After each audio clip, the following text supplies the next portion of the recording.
Phone's turned off. Phone's on silent. Not sure mine is.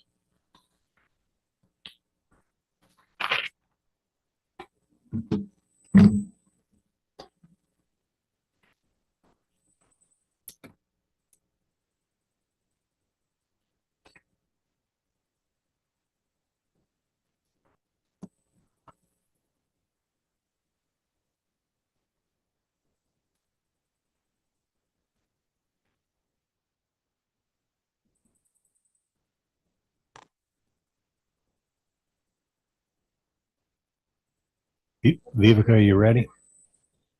All right, it's 7. Let's call the October 8th, 2025 meeting of the Rockbridge County Planning Commission to order.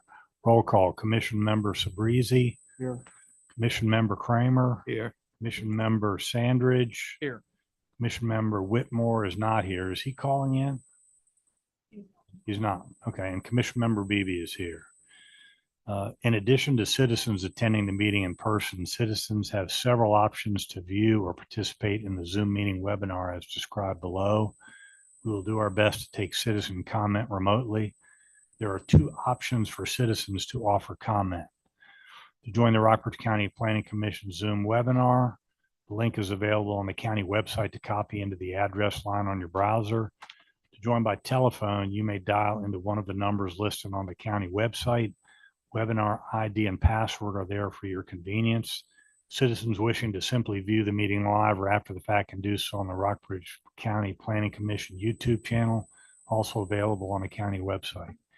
If you wish to make a citizen comment as a Zoom meeting participant, you will use the raise your hand feature. You can press the raise hand button on the bottom of your Zoom window or press *9 if you are calling in by telephone. At this time, we will proceed with the meeting.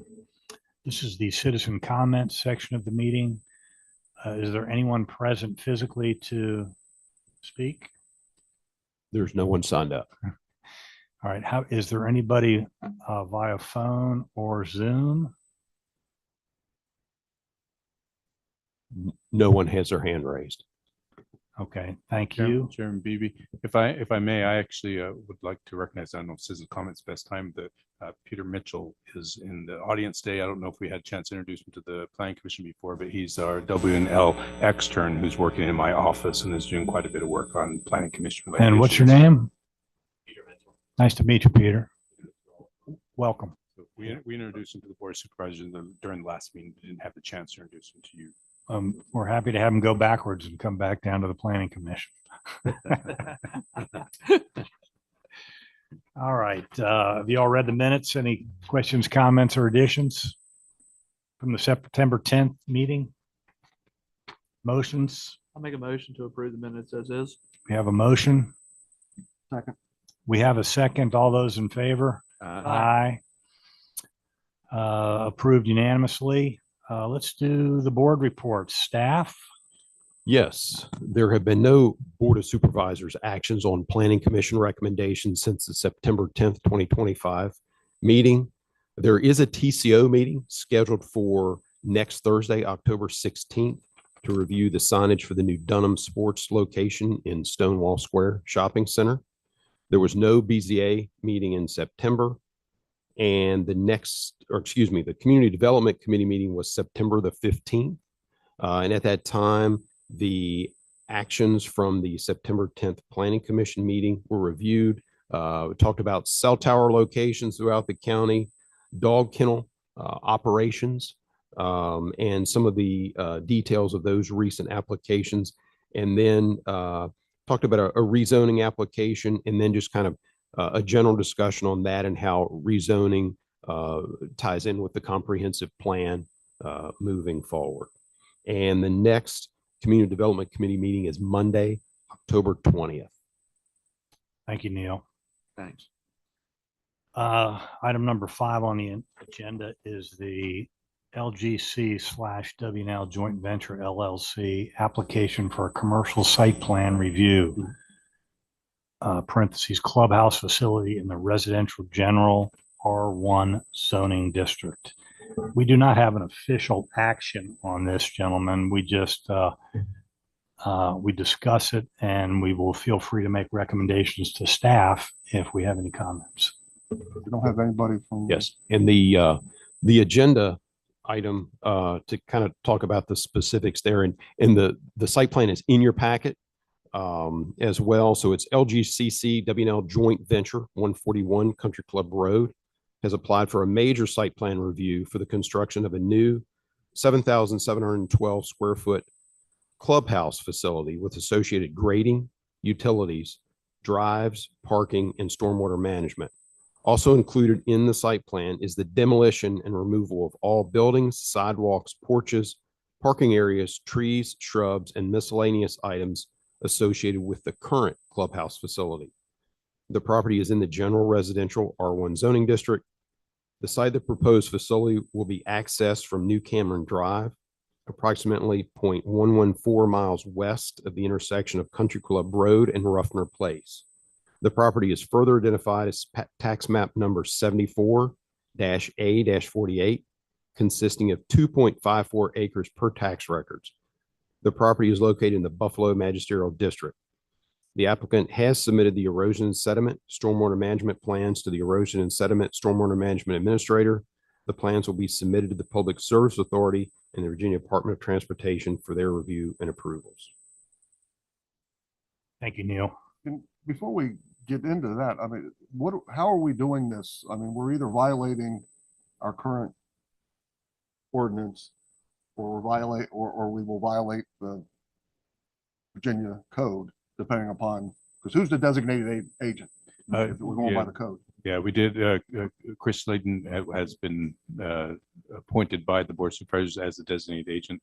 Per Chris's request, he is asking the Planning Commission still receive reports on site plans, but as we discussed last time, the Planning Commission will not vote, but rather provide advisory thoughts to staff on these issues. Okay, so we don't look like we have any representatives. I think we can ask them.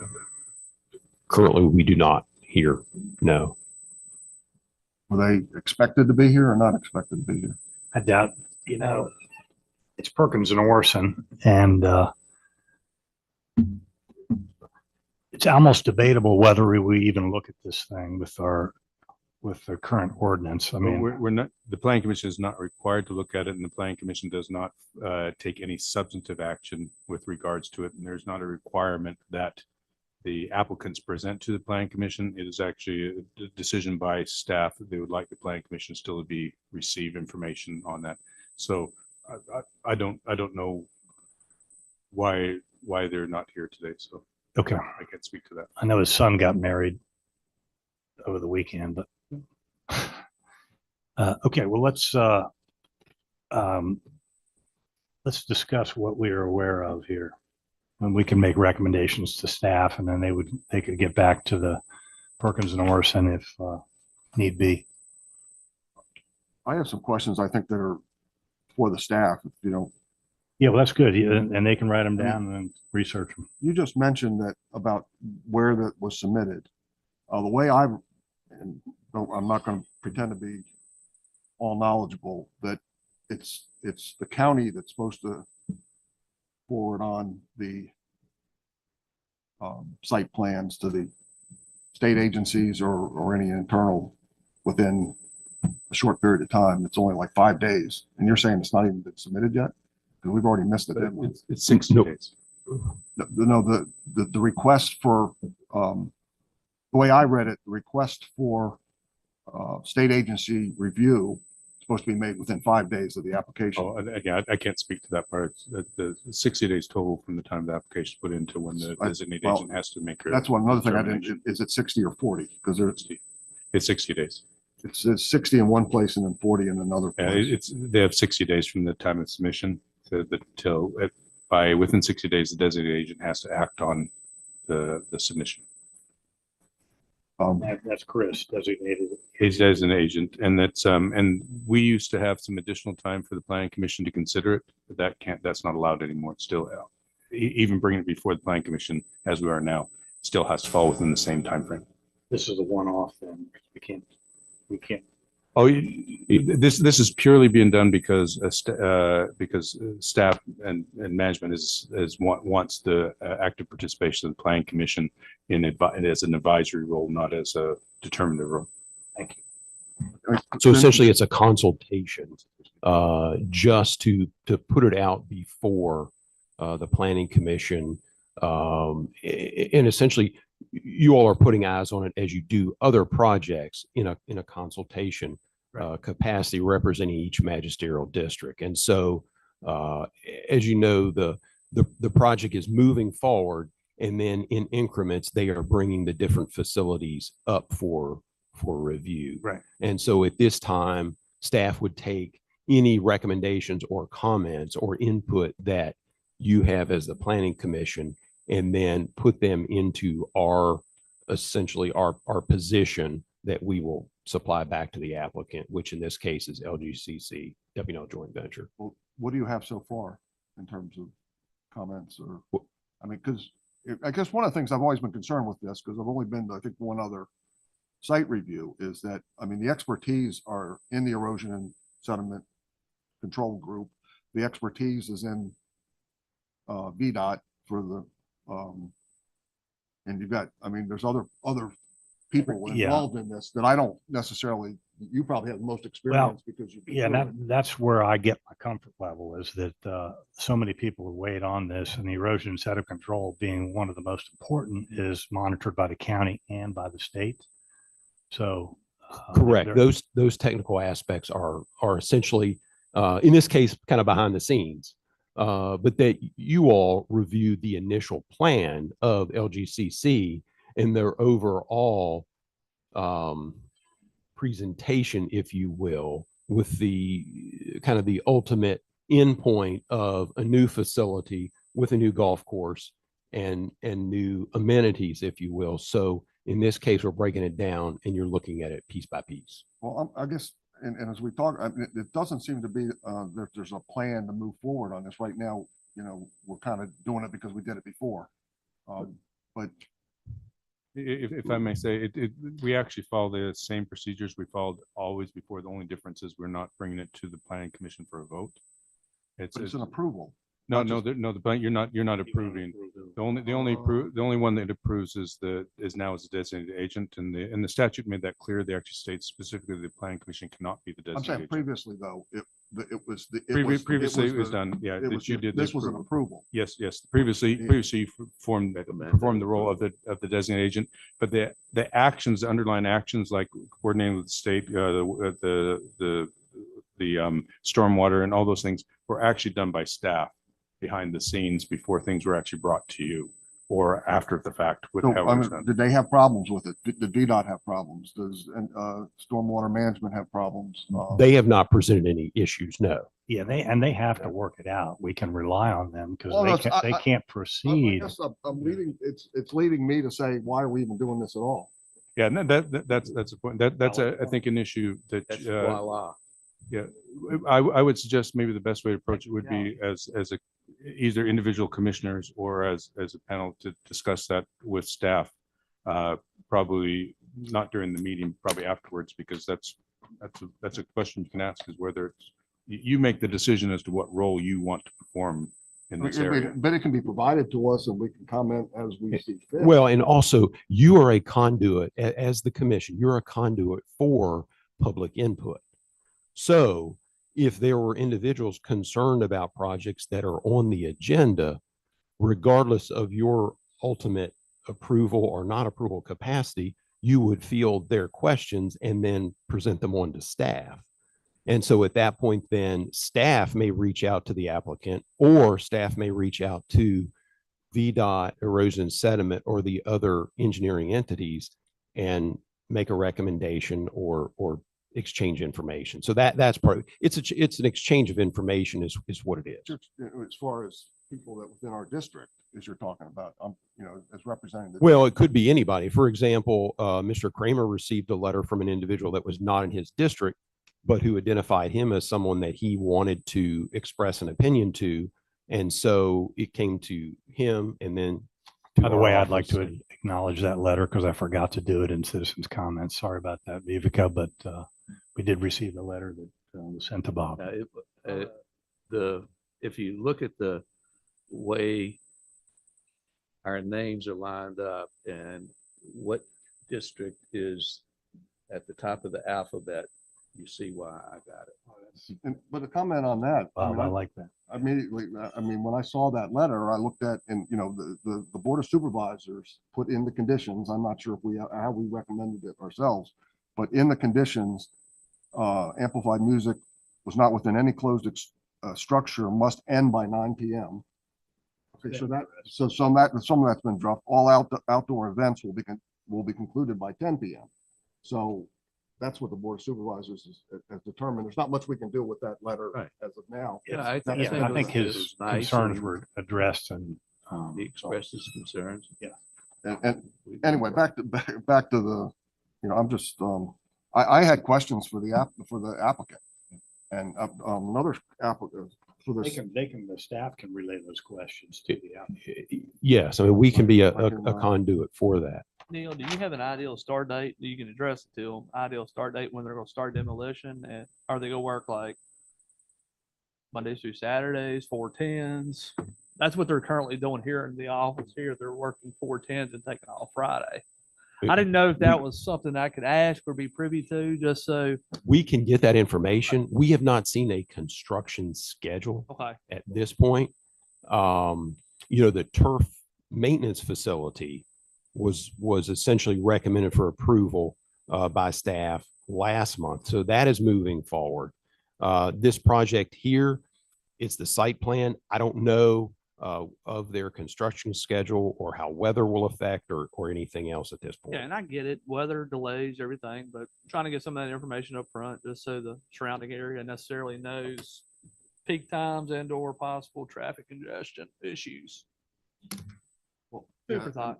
and, I mean, that's what, I mean, one of the things in looking over this, I tried to do and is one, go back to what the Board of Supervisors put in their conditions and how this plan met or didn't meet. And one of the things that came is approval contingent on VDOT, erosion and sediment, stormwater management, building departments, and all applicable state and federal regulations. So Yeah, they have to have those before they can even start. So Yeah, we can rely that they're. so that would be based on drawings like this though, right? Exactly, yes. Yeah. And that And the would- previous drawings, but So, I mean, That I'd would feel make it more self-evident. comfortable if I knew that they had looked at it and made a comment on it. So, Generally, if I can speak to it, and Mr. Beebe has done construction, so understands this, is that the conditions are put in place and they have to work with VDOT. And it's not something that we're directly involved with, but they do have to get the VDOT approval and they have to get the stormwater approval and they have to all that, or they can't turn over a shovel of dirt. If they do, they're in violation, not just from us, but from also VDOT could come in and they stop can't the even project. start. And the same thing apply if, you know, if there's a septic system, they have to get the Department of Health has to come out there before anything can be done with that. You know, and so in this situation, I don't think it's not something that we normally focus in on because we trust that those other organizations are doing what they're supposed and to. yeah, that's the way I took the last one I did. And, Yeah. and so basically the questions that I had, I noticed, and this is administrative. The application is signed by Mr. Melvin as the applicant, as the owner. Go on, you look at the state what is it, the SEC, and it's got a registered agent, a different name. The drawing has a different name. Are we accepting applications that doesn't clear? Represents the board of the club, I believe. yeah. He represents the board and now is. So they are an LLC. So as they move through the process, the legal representative of their LLC, I know that. You talking about the LLC. registered agent, Tony, is different? The register agent is different than what's on the drawing and what's on the application. And if I may, from a legal point of view, the issue comes up there more when we're signing certain types of documents. Signing the drawing, for example, would normally not be required to be signed by the registered No, agent. it says owner and it lists Yeah, Steve out. but anyone could be authorized to do so. And doing that, it's I wouldn't be as concerned about those as I would like when they sign a contract or when they sign some of the well, I guess main thing would be the contractual obligations. So normally that would be kind of something that the Department of Community Development wouldn't necessarily track down, because if they did that inappropriately, if they had the wrong person sign it, then then the application itself could be voided and we just withdraw approved I from. mean, there's no title or nothing on there. But so generally, and that's something we can discuss, but generally from a legal point of view, it doesn't concern me on these forms of documents as long as we can understand that person is a person that represents the group. In cases, for example, when we have contracts, when I don't know who is official there, I could ask for a resolution from the board from a board of a company or from an organization saying we do authorize this person to do so. But we've never done that in the county that I'm aware of. I've done that in private practice before because Borrowing, and you gotta have a borrower's resolution, everything well, else. and Yeah. those things in the We would do it yeah, on commercial end, yeah, like credit. and banks are going to be really sticklers on those type of things. But we, as a county, we actually have a lot of power that if it turns out that it was done wrong, we can just withdraw. So we actually have the hammer that we can hold over the heads over a project. If they turned out that this was misfiled by somebody who didn't have the legal ability to file for it, then their special exception's gone. And so it's not as the same level as like if you were a bank where you really there's the bank's money could disappear if it turns out the person didn't have the right, and then the bank would have to go to litigation. I mean, we are the enforcement authority. That's part of our policing activity, which is authority given to us by the Constitution, the Virginia Constitution. And so we make those determinations. So I think that's something. If you don't mind, Commissioner, I'll actually look into this more to see if there are some stronger legal concerns than what I'm expressing, because this is what and if there are, then we'll put you don't procedures in want to, place. say you said about withdrawing it, you don't want to withdraw it when it's too late. You know, when an application comes in and you see two names on both the applicant, and I mean, we've seen, the ones I've already seen before made a lot of sense, is typically the landowner is a person that owns the land. Or in the case of one of the Warm Run Solar, was a trustee, and he was the trustee for that, and so therefore I felt like, yeah, that would made sense. And the applicant was actually the person from, what was the name of the company, Sun Tribe. So I'm saying that made sense to me. This doesn't make sense to me, But- because I don't know. I think it could be the person submitting the drawings. yeah, and some of the things as we consider part of the application. Well, first of all, I think it's somewhat similar to Sun Tribe in the sense that we did not request that Sun Tribe provide to us documentation to say this person is authorized to sign on behalf of the company. And we've had the non-president actually sign. The person who was running these did sign some of the documents, and we were willing to accept that. And I'm not concerned from an administrative point of view of doing that. In this situation where it is an LLC, and the LLC has more than just for example, I have an LLC, for which my wife and I are both members. My wife I'm the registered member if you look online, but my wife has signing authority, and you wouldn't know that by looking online. But she has signing authority, so she can sign contracts and she can sign with the bank. And so what I'll do on this one, I think you raise a good point that I just need to make sure that my understanding is correct. And so I will go back and look to see if this really does cause a concern. If it does, then we can address it with putting procedures in place. I have some questions for the applicants. I don't know if anybody else has anything they want to bring up. Go ahead, Tom. You know, one of the things that small town, you hear rumors and stuff about, you know, the progress of the project, and you know, we do have some time frames in that, and I was curious on, I mean, I think, weren't they telling us everything was supposed to be done by Memorial Day 2027? But not the original. There's a little window there. No, I know there is a window in the things. I'm just saying I thought it would have been an opportunity to find out, you know. How they're doing? Yeah, because we're seeing pieces of these things coming through. One of the things, this is about the drawing. They say they calculated one parking space per active member. They want to have NCAA tournaments there, and one of the conditions we put on it was no parking no parking on the, in the areas. Could that be the limiting factor? Not the number of active members. I seriously doubt that, every active member is going to be there on any day with a car. That would be a good question for Russ. What- I realize that there are statutes about the number. That's also a building code thing. Whenever country clubs that's probably the statute that says how many parking spaces are required per, And there's an off-street parking requirement for things such as restaurants and other establishments as well. What's that? On events like this, what a lot of colleges do, in fact, everyone that I know, they have a gathering point either on campus or in the community, and they have shuttle buses going back and forth to avoid the parking catastrophe of VMI does that a lot. Yeah. WNL probably does. Right. too. They got all those buses. So these are questions I would have asked the applicant, and there may have been real good answers to it, but we don't. Because this would be parking for the clubhouse proper. There will also be parking for like the pool house facility and other pieces of the whole, if you will. And that's what this is. This is a component piece of the overall whole. I mean, as I said, these are questions for the applicant. Unless, I don't think any of us here has the insight to this. Is the cart barn part of this review?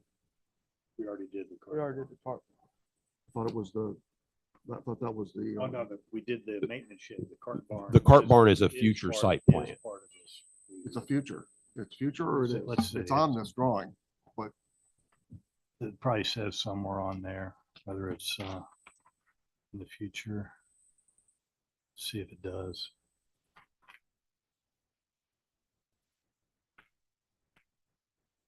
What's the question about it, Tony? well, I Is that noticed just that the clubhouse and the cart barn both don't have any specified heights. It actually has an X in there instead of a number. And I assume it's going to be a single story because they give you a I think square it would be footage. too, yeah. They give you square footage, but Never seen a two-story cart barn, but maybe, well, but you never know. the clubhouse though, right now, the clubhouse is multiple stories now, right? Yeah, and the clubhouse that's already been approved. The initial plan, I would think, would have taken care of all of that. This is more about the footprint. This is, well, but I'm saying I'm just saying the drawing, Yeah, it'd be nice if I am nice not- if it had I height. am reviewing it and there's a X where there should be a number. Right. Okay, that's The, just- the that's location, well, the footprint of the future cart barn is within the demolition area of this site plan. But the cart barn site plan is not, and the facility that it will become is not part of this review. It's So in we'll the, Get a second shot. at the correct. Did I Of read it? course, we Yes. will review it, but we won't have any. It's it's within the circumference of this demolition area, but it's not part of this review. This is for the 7,712 square foot clubhouse and then the associated grading and shrubbery and other things associated with And the that. clubhouse does not have a height on the drawing. Well, this is a land footprint. This is not an architectural review. This is just a land use footprint for the site plan. It's not an architectural review with elevations or aesthetics or anything like that. I would have asked them about the future pavilion. I guess that's being slipped out. I don't know. In the future pavilion is not part of this either at this point. That's a future site plan.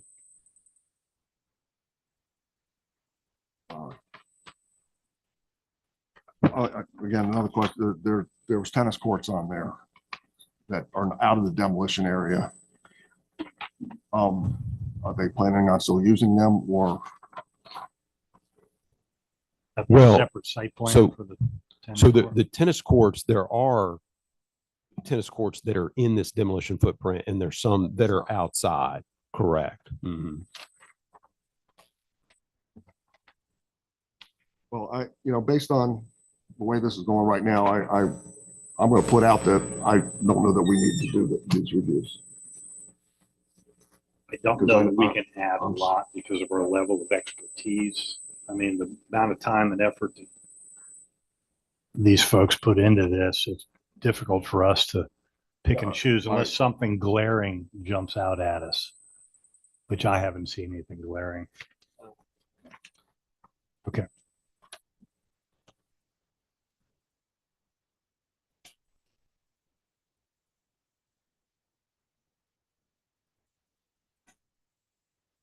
Any other Tony? Yeah, I'm and finished. believe me, they can ask if you've Well, I got a mean, good they- question. Yeah. I've asked it if, right now I don't expect it to come back to me. It doesn't matter. I just thought it would be an opportunity because I thought they'd be presenting it.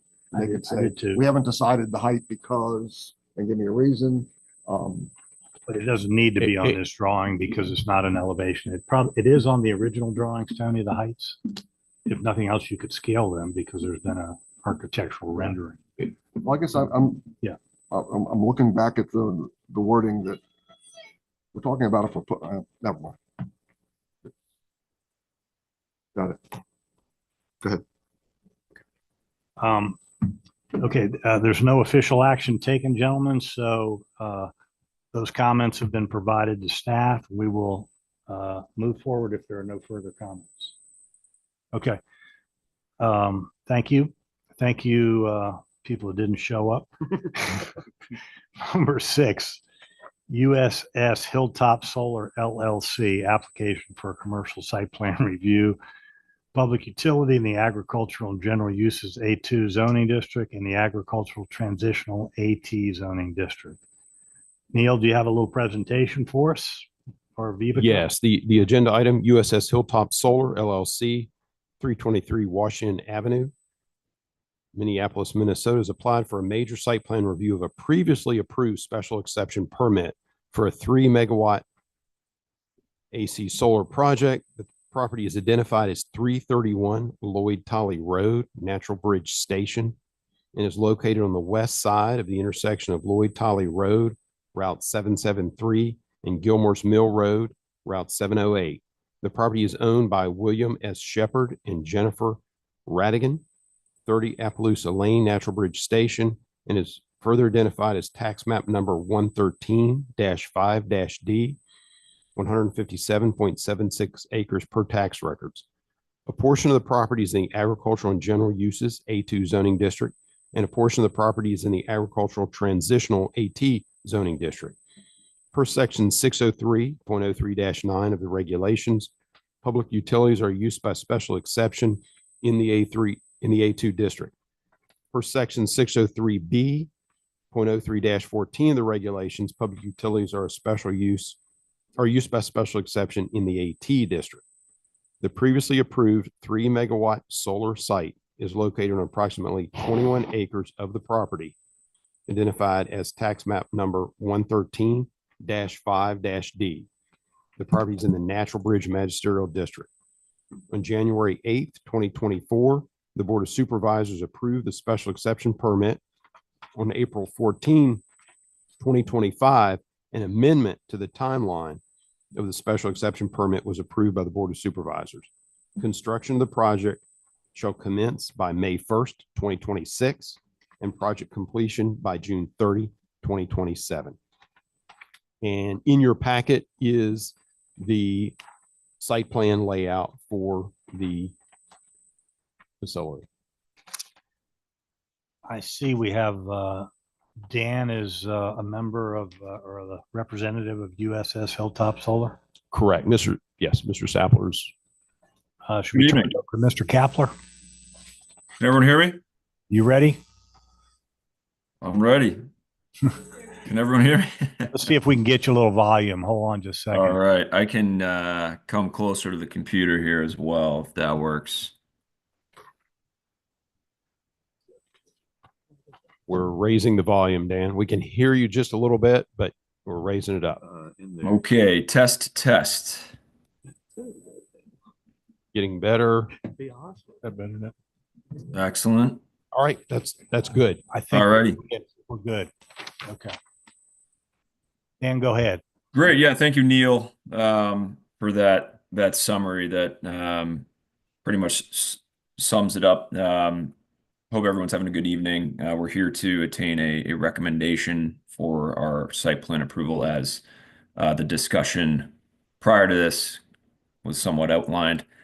So you've all seen this site plan before, once for the special exception recommendation, and then once again for the extension.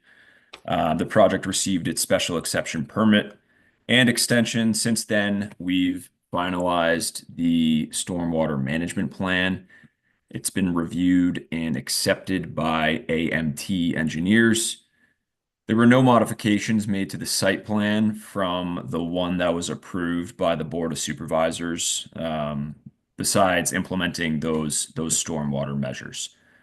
So again, as a refresher, and Neil said, we're here representing Will Shepherd and Jennifer Radigan, who have a parcel located on Lloyd Tolley Road out there in Natural Bridge Station.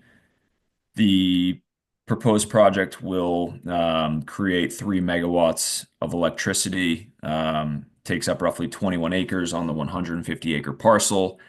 This will be a single axis tracker system. So what that does is it tilts the panels towards the sun and moves them very, very slowly throughout the day, just to kind of increase efficiency. The array will be enclosed by a 6-foot tall farm-style fence with wooden posts. We think that is more aesthetically pleasing than your typical chain link. We like to be as minimally invasive as possible, so the panels are just pile driven into the ground, and we'll be using a gravel access road out to Gilmore's Mill Road. The construction period will take roughly 6 months, and then the array just kind of sits there and creates electricity. We'll send an operation and maintenance team out roughly quarterly to mow the grasses, clean off the panels, make sure everything looks neat and tidy. The interconnection point will be north of the array. There's an existing Dominion line that runs east-west, and we'll be hooking up right into that line. So that's pretty much it. Thank you, everyone, for your time. You got time for a couple questions, Dan? Yes, sir. This is just curiosity, and address it as you see fit, but how is the current tax law affecting you? Where does that stand as far as when you can get started, and the ability you to fulfill this project? Are you referring to the federal tax Yes. law? Yeah, that affected you at all? Yeah, we've made conscious business decisions to procure a vast amount of solar panels. So it's pedal to the metal as far as our business is concerned, to try and develop and construct these things as quickly and efficiently as possible in order to lock in some of those tax incentives. Thank you. Thanks. Yes, sir. I had one question, well, actually, one question, a specific question. In the Board of Supervisors conditions, there was a note that the grading work is limited to the areas shown in red on the developmental plans. And I went back and looked. I'm not absolutely sure. I'd like to get your feedback on it, but I'm looking at 7 of 19, and it shows, and maybe I'm wrong on what the LOD means, but I'm assuming that the area within that LOD area is what would be graded.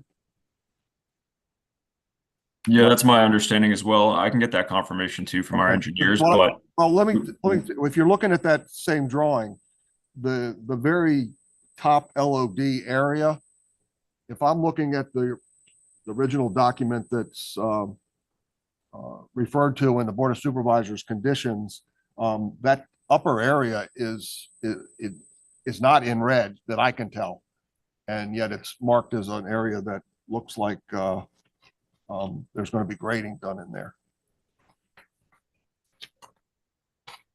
understood. I'm pulling it up now. I don't have the other document that shows that. Yeah. So I'm saying it's kind of a funny looking thing, and so I may be wrong, but it looked like the other 2 LOD areas look like they were actually they match up with the red on the,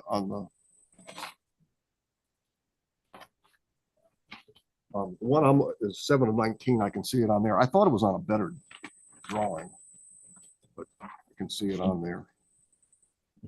There's 3 LODs areas.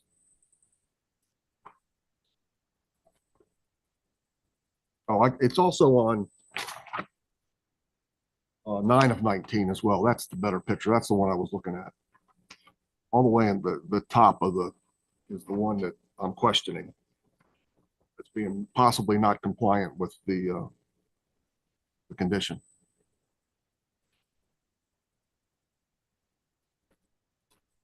Understood. Are you referring to kind of those orange areas on the site plan? No, there's The it's heat a map? well, 9 of 19 has no, the orange is slopes over 15%. Right. Yeah. But what I'm talking about is the area that's marked LOD. There's 3 areas.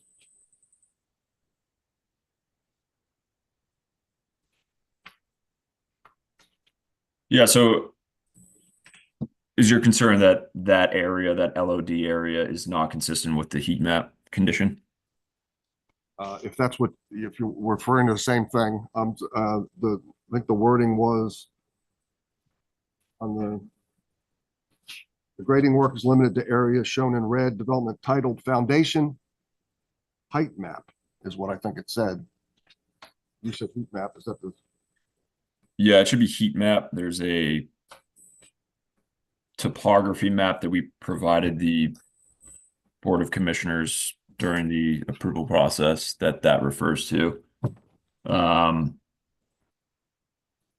can double check with our engineers. We have to abide by this condition. And I don't believe that this was an oversight, but we can just ensure that that is the LOD. Again, you can go back to the staff with that. Yeah. And if they're good with it, then that's fine. It looked to me like that was non-compliant there. The other question I had, and maybe it looks like on some of the drawings, I mean, you got these 2 karst features, which I know is a concern of a lot of people when you're, and it was an issue on another one that I was involved with. And I guess the 50-foot buffer, I guess, is the accepted way of protecting water from running into that directly. I mean, these panels will act like pavement when they're totally horizontal. And if it was terrain, it seems to me that the way that your arrows show the flow, that most of the water would go in those directions. Yeah, so the 50-foot buffer actually was a recommendation by Mr. Sladen when we were originally designing this array about a year and a half ago. We were actually originally right up against the karst feature, and we, through many conversations with him, we came to the conclusion that, hey, we think it's in everyone's best interest to put a 50-foot buffer around that where the fence line kind of will meet that 50-foot buffer. So that's kind of where that came from. I thought it might have been a standard. No. That's all I have. Thank you. Bob, Adam? Okay. Good. All right. Hey, Dan, thank you for your time. Thanks for coming Thanks. tonight. We appreciate it. Best of luck. Thank you very much. Thank you for your time. Appreciate it. You're welcome.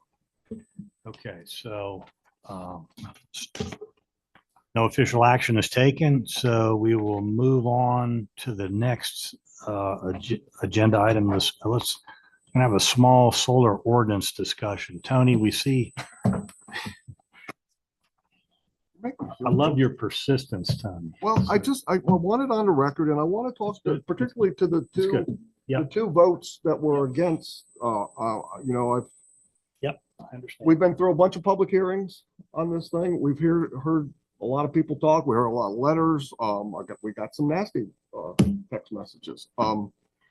And you know, I've been, you know, thinking about this as I read through, read through the current draft ordinance.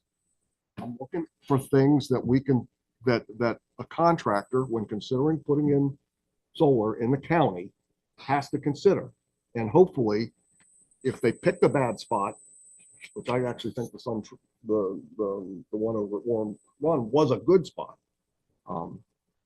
If they pick a bad, you know, if they look at the ordinance and go, well, that spot we picked is no good. Right now, I don't believe there's anything in there will stop a contractor or some applicant saying, let's give it a try.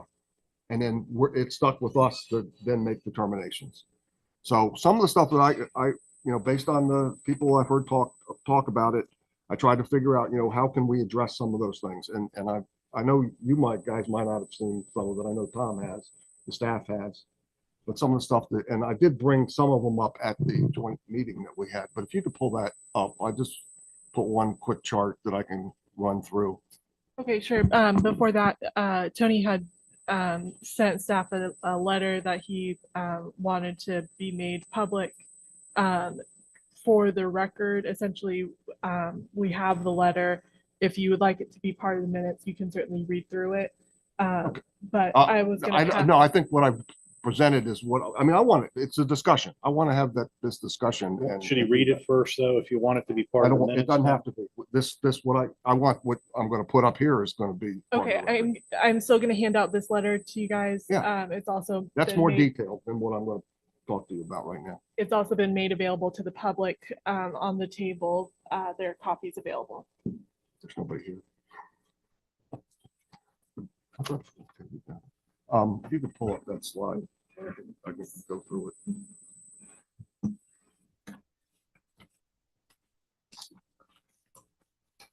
Let's see, you want 2 or 3 or 4?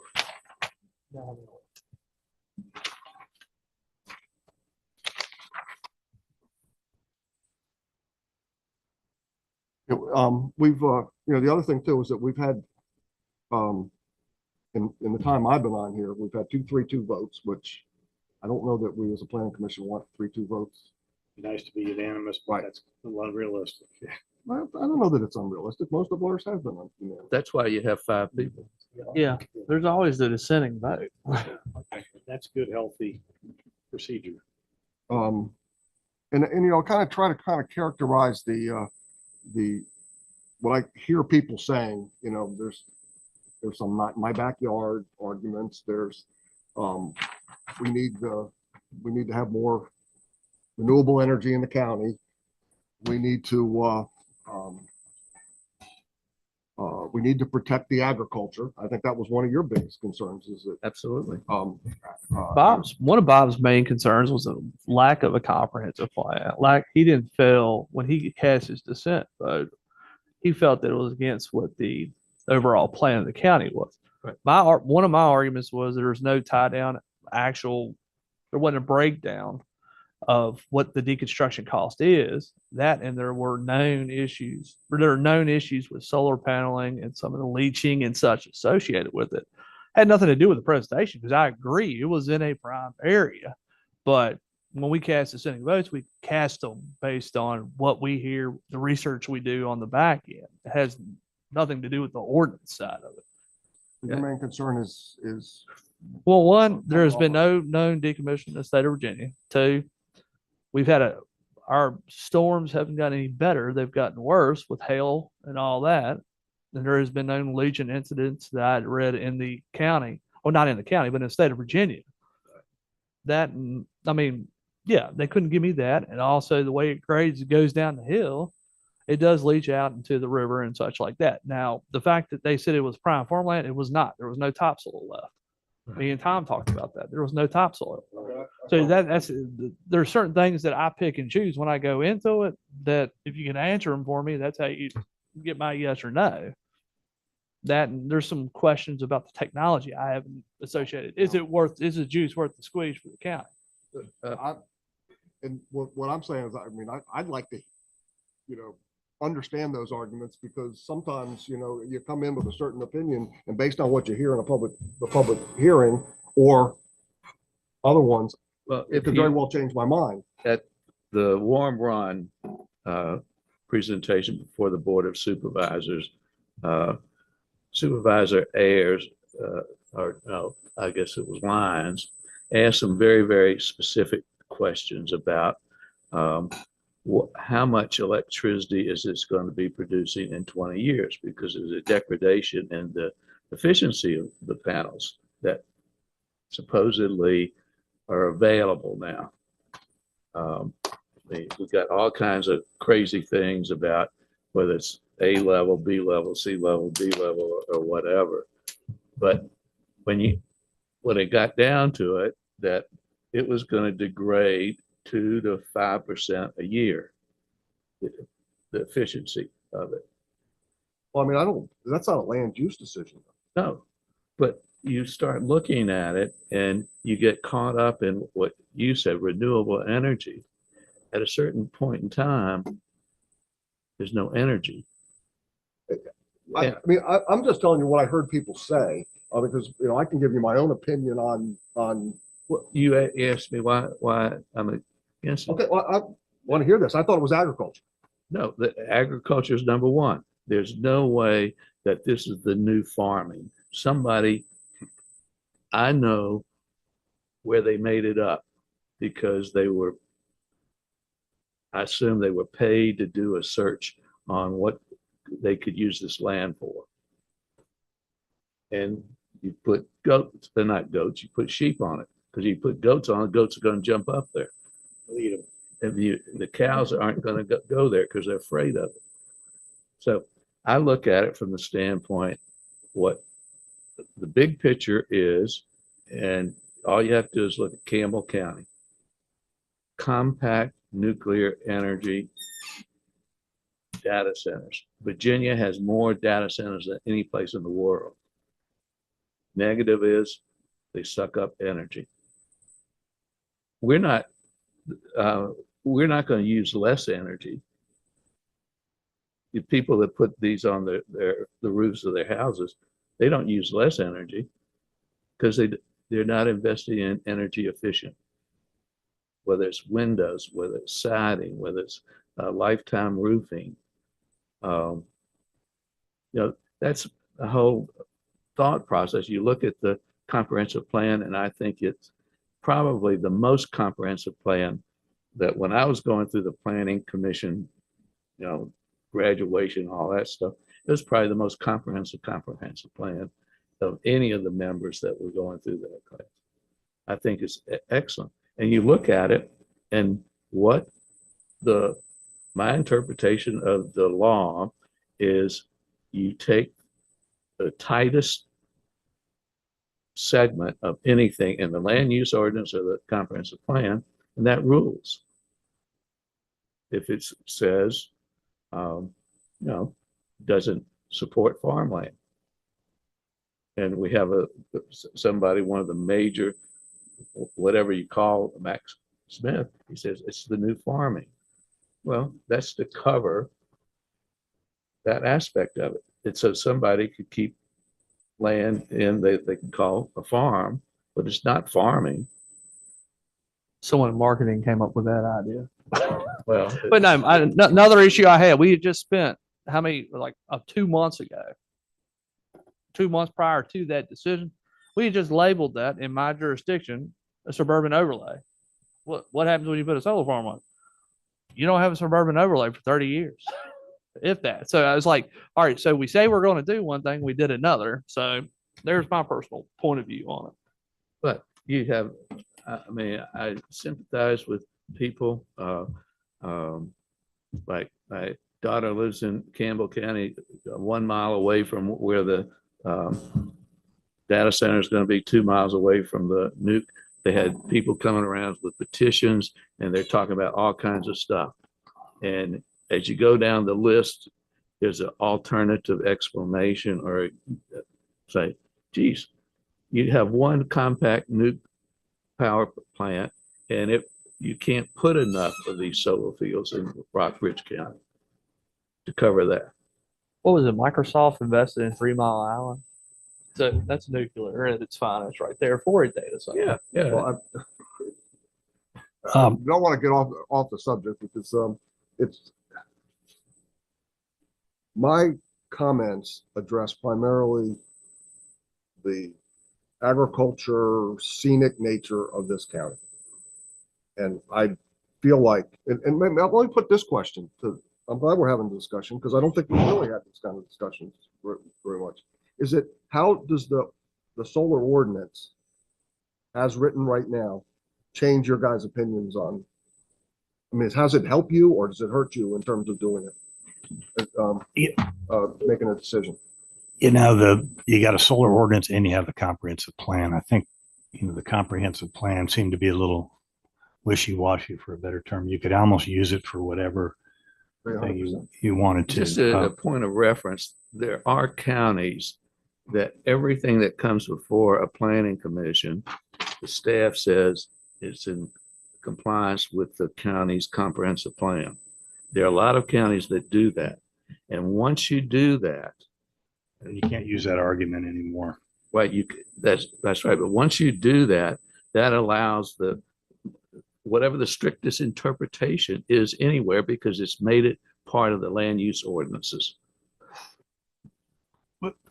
It's, you know, it's great we're having this discussion, and I have some opinions too. I mean, can I pull that up and go through that? Because I'm But I just want to make sure but our time to act as a group has already, is it passed? In theory? No. No, so The ordinance can still be revised. I know absolutely. Yeah. So I guess the time going forward to make adjustments, if desired as a group, would be after or during, around the public hearing, essentially after the close of the public hearing. that. Okay. Well, it's currently draft, and we could make changes before the public hearing if we agree. Yeah, planning commission members individually, you could reach out to staff and say, you know, this is what I think should be, or that's. We what could should also be. But as, direct- as individuals, Well, and it will, when it comes, it will be before you for official consideration when the hearing happens. And normally, I think what Vivica was referring to is that normally the discussion as to whether or not, the official discussion as to whether or not you'll change things. In other words, not to what it gets brought to that meeting. So in other words, if we might want to make changes prior to that, what's brought to the meeting, which you'd have to talk to staff whether that can be done or not. But the planning commission, clearly, when you have the public hearing, when it closes, you can have your discussion and you can recommend any language there, because what you'll make the recommendation to the board of supervisors at the public hearing. At the close of the public hearing is when you would then take your official action. That's not tonight. Yeah, No, but you can have, you can have you can have discussions amongst, as long as it's not more than two of you, you can have in one place, you can have discussions amongst yourself as to what you think should be there. So you're prepared prior to the meeting, the public hearing. In other words, you don't have to wait till then to. So the fact that we're discussing it as 4 is incorrect in Oh, regard. no, you can discuss now. The point I meant was, but after this meeting is closed, you don't want to have 3 of you sitting discussing it, because that'd be a public meeting. You can't do that. Okay, it has But to be. individually, or 2 of you could, or you call each other on the phone, you could call staff. I mean, if you want to prepare, it's perfectly appropriate that that one or all of you come to the meeting at the close of the public hearing and have something in writing that you would like to propose for people to consider. You don't have to wait till then. But the official act happens at the close of the public hearing. Once you've heard the public, what they have to say, the close of the public hearing, then you'll have your official discussion. It's like this discussion now is just a discussion. It doesn't have any legal binding. But after that, and that's important discussion to have, because, you know, if this was challenged, you know, part of it would be on procedure. And my suggestion would be not at the close of the public hearing, not just to vote right away, but to make sure you discuss it to show you have considered.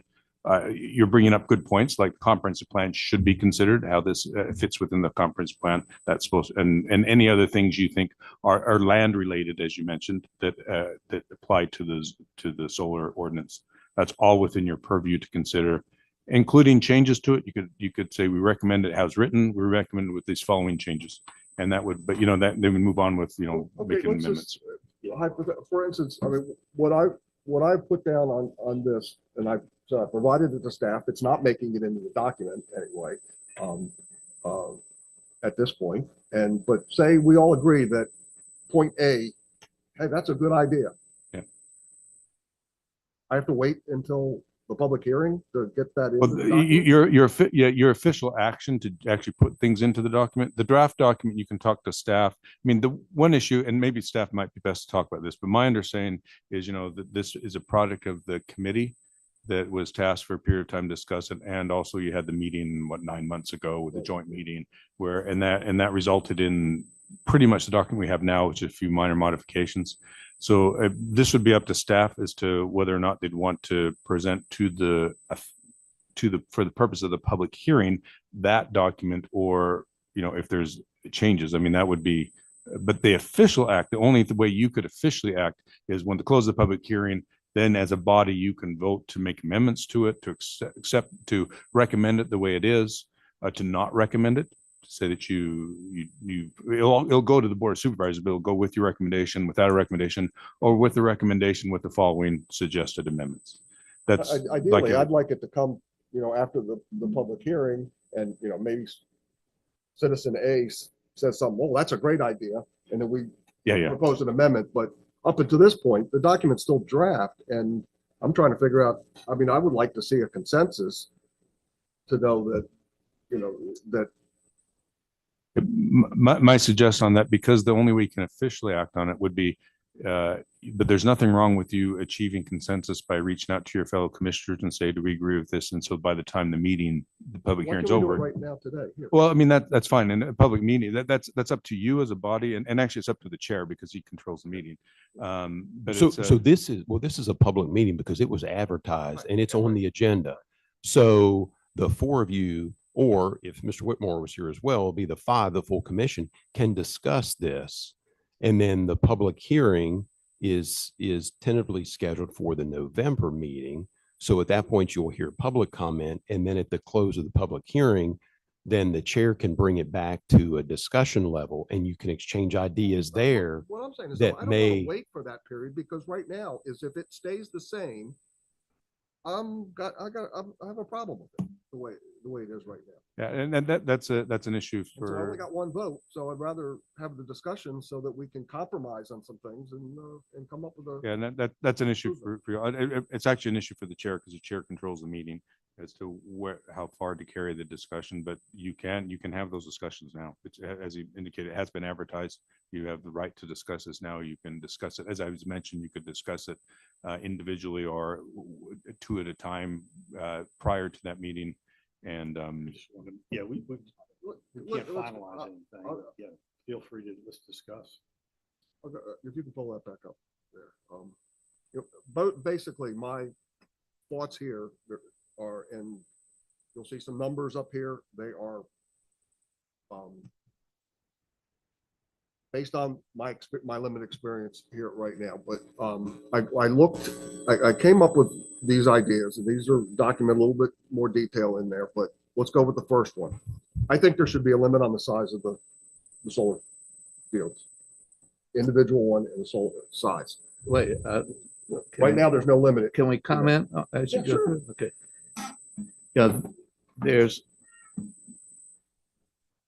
some places, community solar array, and these are bigger ones. I mean, really big, that make an impact on the electricity that's being produced.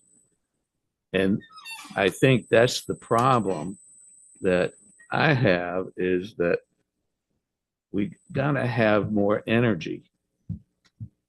And that's why, if somebody came in with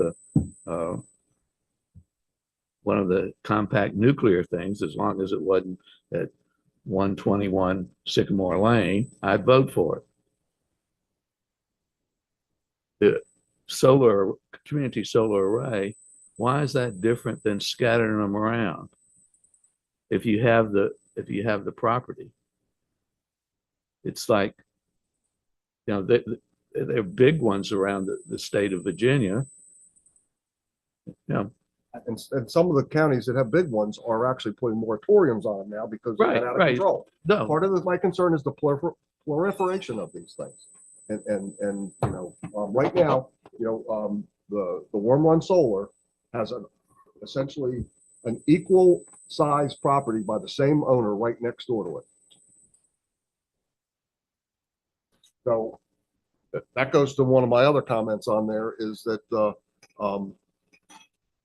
And require separation. Well, you between know, there's a difference in the funding on these community ones. Community is funding it, as opposed to some hedge fund sitting in New York City or Connecticut or whatever. So you're saying bigger than 50 acres is okay with you as long as it's a community? He's trying to separate the difference between community-based solar and industrial, and he's going back to how, is that right, Bob? Yeah, I mean, yeah, I mean, And this is, I actually like what you put down here as food for thought, but I think a lot, remember when we had the work session, it got relayed to Mr. Dryden, is that technically that there was some verbiage and everything happening in the Virginia House at that time that if you make it too strict, notice they could take away the county's ability to make a decision on it anyways. And that's what I picked up from Well, some of the arguments. I understand that as a risk. I don't know that Rockbridge County's limit on 50 acres in an area that's very hilly and not prone to that, because what I see is happening is the ideal property for utility solar is the same, and I've got that up there as well, prime farmland. It's going to be level. It's going to be farmable.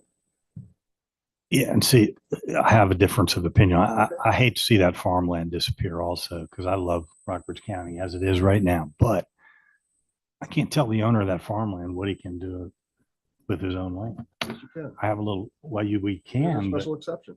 we can, but that's not my belief. So, and I guess as planners, we're supposed to use the existing rules and regulations and zoning of the county. And some of the stuff up there prohibit grading. I mean, how can you prohibit grading? Because every project in the world has some grading. I said all these things are, they're meant to trigger discussion. Right. Right now, as you look at what we have in there, we have consideration given to citing elements that avoid. Those are two subjective terms. So we go back to what, I can think that 10% is too much. You think 80% is too much. So we wind up, I'm saying, I think we need to nail some of these things down. And your comment about, this is, I think most of these things are in, I can find reasons that the comprehensive plan supports these things, and that is that we don't want to give up farmland. You're correct. And I love the argument on the warm solar, in that, you had one person get up and say, we got to protect farmland. And you got the next person got up and said, that's all rock. You'll never be able to build there. Okay, what is it? Is it good farmland or is it all rock? I mean, it's so there is give and take in these things. I put that basically, that is, I mean, one of the things that I learned from some of the discussion is that a lot of these posts are being pounded into the ground. You can't pound one higher than the other to take into account grading and limit grading. I think they address that. They can do that as long as it works for the capturing solar. Okay, so we put prohibited grading and then have waiver possibilities where they can show that they've done it. I wish David was here. Wasn't David on the committee? He was part of the solar committee, yes.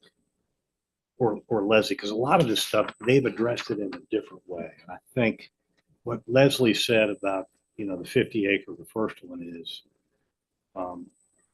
that because of all the qualifiers, comprehensive plan, that we could basically not do one because it doesn't fit the comprehensive. If the 1,000 acre one, be easy to say it doesn't fit the comprehensive.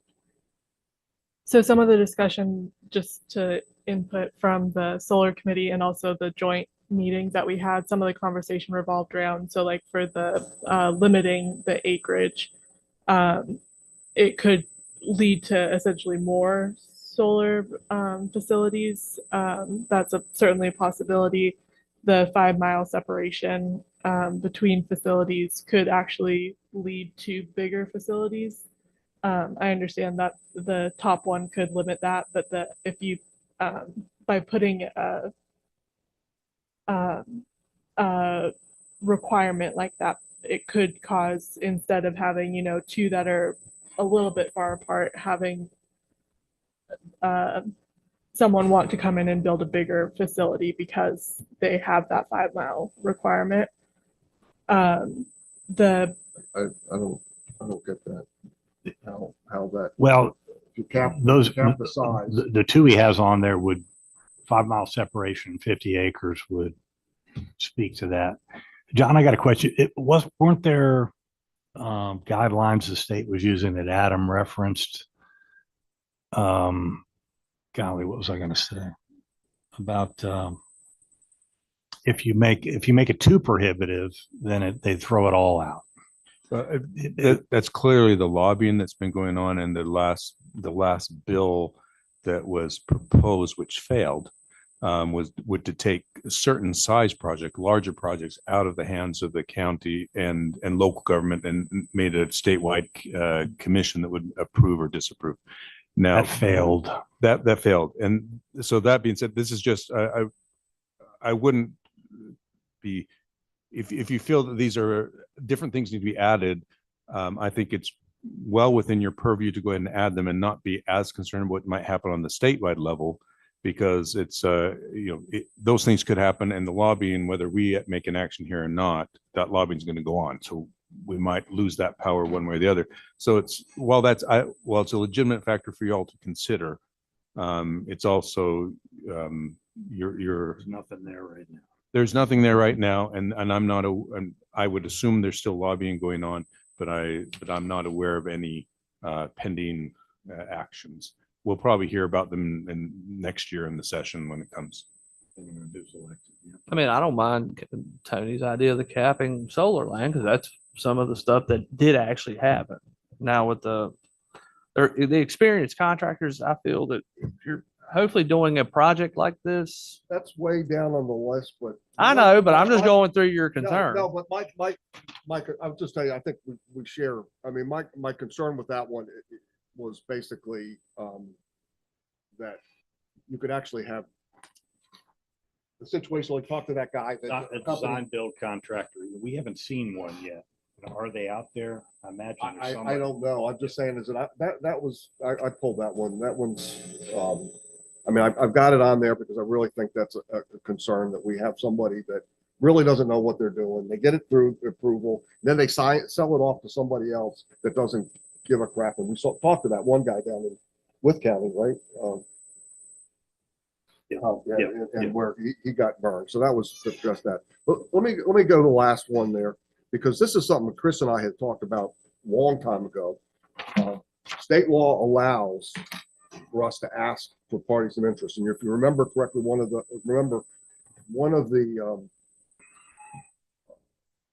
people in the public hearing actually accused Sun Tribe of being Affiliated with subsidiary Iranian. of a real bad, If that's allowed, I'm in favor of that. and that would be for all SEPs. I'd Now, love to see real parties of interest. I think that's basic now, business. Chris and I talked about it, but it would be for everything. It wouldn't be just for solar. It Yeah, would be- my understanding is that the county would need to pass an ordinance authorizing the would- staff to be able to request that information. But if we do so, then the parties will be required to provide that. Yeah, I mean, if you look at, and I looked at some of the ones like up in Northern Virginia, where they're dealing with stuff like, Fairfax does it. condos and things like that. And I mean, the information they require goes on for pages, because you can have a lot of different interest in there as well. I think that's a good thing. That actually goes to what I was commenting about the people signing the documents. It provides a little bit more comfort in terms of who's authorized to do what and who's involved. But Commissioner, you do make a good point. That's not necessarily a solar ordinance thing. That's a broader issue. If you think about it, you know, we have a president and he's got one good aspect. It's all about money. And you look at it, and if this was such so many golden opportunities, you'd have people swarming all over. It's like the wind. Wind sounds like a great thing until you start really looking at it up close and personal. What happens? County I lived in Maryland, they wanted to put up, it's the second largest nursery center in east of the Mississippi. He had all this vacant property. He got a proposal. We'll put 6 wind turbines up. Top 650 feet high. Guess how tall the Washington Monument is? Guess how far across the Chesapeake Bay you would be able to see these things from? But it was all about money. And that's all it was. And that's the one thing that, these people ain't doing it to be greenies. They're doing it to make money. That's the beauty of an LLC. You don't know who's in there. You could have 5 hedge funds in there. But if they were making money, they'd be all over the place on easy pickings. This isn't easy pickings because we got rocks growing through the ground. And plus, we got Board of Supervisors and Planning Commission and staff. It's very, very, how should I say, educated and not easy pushing. We ask a lot of questions. And we don't have a lot of flat land. And you look at, if somebody came in here and Lowe's has gone out of business and they got a proposal to fill that space with solar panels, I'm all for it. And I agree with that philosophically, but we've seen 30-acre, 50-acre, there's no 30-acre or 50-acre parking lots around here to put over to cover. Again, you got to look at the big picture. If we wanted to, as a country, we could do it. You've got military bases in Virginia that they're only using 1/8 of the acreage there, other than when they run around in the woods. Camp AP Hill, you could put enough solar down there, they probably could support all of Hampton Roads.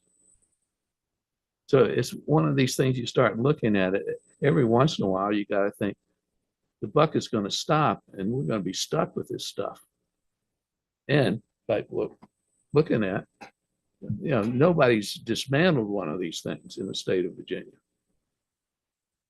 The ordinance as it's written right now addresses it. I don't know that we can make any improvements on how Well, that's addressed. no, I'm just saying that you start looking at the examples of these things, and that's where everything you're building on trust. We have a guy who comes into the Board of Supervisors meeting almost every other time, and he's talking about, we're spending his grandson's, whatever. He was against the Innovation Center because they were borrowing the money.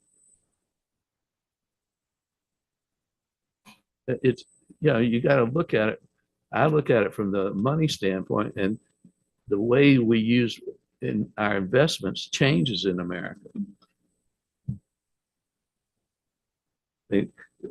What reason do we have for the stock market going nutso?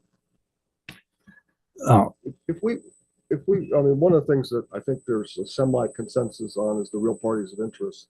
What would we have to do to Create an ordinance. But yeah, my suggestion would be the planning commission could request staff to work on preparing an ordinance in that manner. So I think that would be, because that would be, is not just solar, it would be beyond that. Right. And I could do that procedurally. I can do that tonight. Yeah, you could direct it to staff right now saying if that's guys what like the commission wants. I like it too. Yep. Yeah. How that timeline flows, God help you. No, you don't need a motion. You can just direct. Yeah, that's not it. Okay. Okay. I think it's a good idea. Chris, Because that's bigger, Chris is- that's we bigger talked than the about solar that. ordinance. It's a Oh, good it thing. definitely is. Yeah. But Yeah. it to me, it illustrated the need with the solar things that we've had. Tony, all this stuff is debatable and they're good debates. They're really good debates, but I feel like we can't undercut the solar committee who spent 2 years on it. So I think, in my opinion, these ought to be addressed with somebody present from the committee who has an answer to these. Because I think I'll use Leslie as an example. She would discuss each one with us and say how they interpret our ordinance, solar ordinance, to take care of these. For instance, Vivica touched on it, but the first two, maybe you want a 75-acre one in one spot so that you don't have to have two of them in the county. There are justifications for, and So how can we and word it so you that have doesn't some wiggle room in your recommendations. Yeah, Because, yeah. There's and gotta be. that's Leslie's argument. I remember when I talked to her about some of this stuff. There's Not have, the wiggle room is the problem? no, that's not a problem, but she has it in the solar ordinance that can take it either way. But I would hate to say, okay, we're going to recommend all this stuff to the solar committee without getting or to the public hearing without getting the solar committee involved. I'm all for that. Okay. I mean, I'd say the only time that any of that, and then not all of it, was presented was by me at the joint meeting. I attended a few of the committee meetings, but I didn't interact at that point. It was all private, but All right. I mean, I would love them to see that. I mean, as far as I know, that they're still together, right? Right. I mean, they're still a solar committee. They're not. They're not disbanded No. at this point. No, they completed the draft, and it's a standing document, and they are still out there as a body or an entity. How should we proceed with this? I mean, I think Can we forward it to the solar committee? but you can forward it, but it's your opinions, not mine, not the committee's. So like, I don't agree with you, and I don't know that we can get a consensus here tonight. No, I know we don't. I mean, I realize that now. I'm glad we had to You discuss. might say 3-1 that we have a consensus, but we're not doing any voting. So There's no official action. no official action. So, I mean, if that's a proposal to have the solar committee look at this and consider, and other people can provide their input. thoughts to it or whatever. I'd be fine with that. I mean, Vivek, can't you just take his concerns? And I mean, we all have our specific concerns and blanket the email, and you want to chime into something, chime into what we kind of discussed, like where you could go to the solar committee, where they can address it. Their concern with Tony. Tony and I are both on the community development meeting. Could we bring it up? That's a public meeting in theory, right? Could we bring it up at the public Sure, community absolutely. development meeting? Sure, absolutely. And I'm sorry, Adam, your recommendation was to email the solar. Well, if they don't bring it up, or if there's something that you wanted to address in this or sub-address, to where we could email the solar committee and it could be handled either one by individual response and or from like Leslie or David, if David's on it. But There's nothing would prohibit you as individual commissioners Reach out. calling members and to find out what they think. One thing to keep in mind, these issues were brought before the solar committee before, and they didn't make any changes. So it was considered, but not this level of discussion. Correct. But it was, remember at the joint meeting that was brought up, and it went. Well, I didn't bring up all of them, but I did bring Yeah, some. so There was no minutes, so I couldn't go back and see what actually I said. yeah, there was a will on the side of the board of supervisors to get this resolved this calendar year. The only concern about a formal meeting with the solar committee, in other words, which would have them change it, would probably be very difficult to get done this calendar year. Though there's no firm deadline. It was just, that was the intent of the board of supervisors, was to get this along with several other projects finalized in the calendar year. Well, So, but that's something you could actually maybe reach out to board supervisor members and I ask think that. the community development meeting would be a good time to do it, Tony, because you got Leslie and Dan there. Yeah. And, you know, planning commission, we do what we do, but our authority is limited. I'll be So, glad to talk about it again. yeah, let's do it. We can, The planning Because commission. Leslie's going to have responses to all of it, and she's going to represent the committee very well because she chaired that committee, correct? Didn't Leslie chair the solar committee? Not necessarily a chair, but she was a participant. Okay. And the And planning Dan commission had does have a time. lot of who was good- the chair? ideas. Who was good the chair? insight. I think that's There a was no really chair, good it was just a idea. committee. I think a lot of well-meaning, smart people put a lot of time and effort into it, and we have some. We can't crazy- usurp, we can't. Yeah, just we have some ignore what crazy they've done. things. That, Yeah. AT zoning. The idea of out at Warm Run, everybody said, "Oh, well, they could put condos out there. They could have put another car As dealership." of now, they could put a turkey barn out there without, Our Yeah. intensive hog operation with 20,000 sows. Yeah, they could do that. And there's nothing we can do about that as long as you can. sit Be a next. solar That was farm. one of our arguments right there with the It's land. all rock, why not? Yeah. That's terrible. Okay. I'm sorry. The one authority that the planning commission does have, you can control timing because you to a certain degree set the time and as to when this will be formally presented to the board of supervisors. Okay. So there's a public hearing scheduled for next time. You could carry it on without closing the hearing. There's several things. So If we just- the area that you have, since you don't make the final decision, but you do have a certain control over timing. If we discuss this on the 20th, does that meet all the schedules? If we open this up in that community development meeting, is that, Yeah, so it just wouldn't, for a discussion? sure, it wouldn't be a public hearing, so there wouldn't be any advertisement needed outside of the regular committee notices. So yes, that can absolutely be discussed. And that doesn't hurt the schedule of anything we've done so far, you guys have done. Okay. Tony, I think that might be a good way to approach it because it brings the players into play. Yeah, I heard somebody say usurping the authority of the, that's not, That's a bad that's not word. it, because I That mean, was a bad word. there's a lot in that document that's, I'm not commenting on what I don't like about the document. I'm commenting what I don't think what should be added to the document. Right, okay. And to clarify, there was a comment about the minutes. There are minutes for that meeting. I am looking online and it looks like we have had some issues with some of the minutes not showing up. So it looks like they're not showing up, but they were approved by the planning commission back in April. The minutes So of, Joint meeting? the joint. The joint meeting. And Okay. so they were approved by the planning commission back then. I'll make sure to get them back up on the website. that's great. See, I don't remember it quite. I remember most of these issues somewhat were addressed in this. Well, I They know were, I the think. first- Because the remember first we got couple into of the them. discussion about clear cutting trees and Yeah. I mean, Yeah. I remember Exactly. every little detail about that. Okay. Tony, let's you and I kick it around with Leslie All and right. Dan. And, go from there. Because there's going to be resistance from the committee. Resistance might be a bad word also. There'll be, we will welcome their opinion. And so do need to schedule it for a public hearing for the November meeting, Yeah. So if you are willing to do so. We need to push forward on this. It's been dragging on. So let's have our discussion on October 20th. And you've got it set for November, the meeting, and you have to advertise for public hearing. How far in advance? 2 weeks prior, in the newspaper of general circulation and Okay. website. So we can etc. meet all that schedule even. Okay. Correct. Okay. And so that would be for November 12th is the next planning commission. I'm good with that. I'm fine with that. I think it's too soon, but.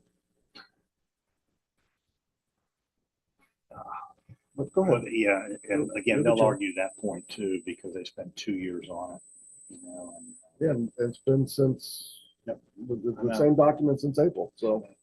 If we want to keep the document the way it is, then we should have just go ahead and did it anyway. I know we talked about Chris and you wanted to speed it up. let's kick it and around then one more to time. the board Tony. supervisors asked that if we, it was one of the things that there's a list of projects I have to get done. And one of the things to get done this calendar year was this solar ordinance. That's just a goal. That doesn't have to be. I mean, there's, John, I would You- like you to have the make, whole process. allow you to keep your list going here. Knock them out, baby. I would like to. See your list, maybe we, You have the procurement act too, if you guys want to help draft that one. All right. Good discussion. All good? Do I have a motion to adjourn the meeting? I make a motion to adjourn. second. I have a motion and a second. The meeting is, all those in favor? Nays? It's a unanimous decision.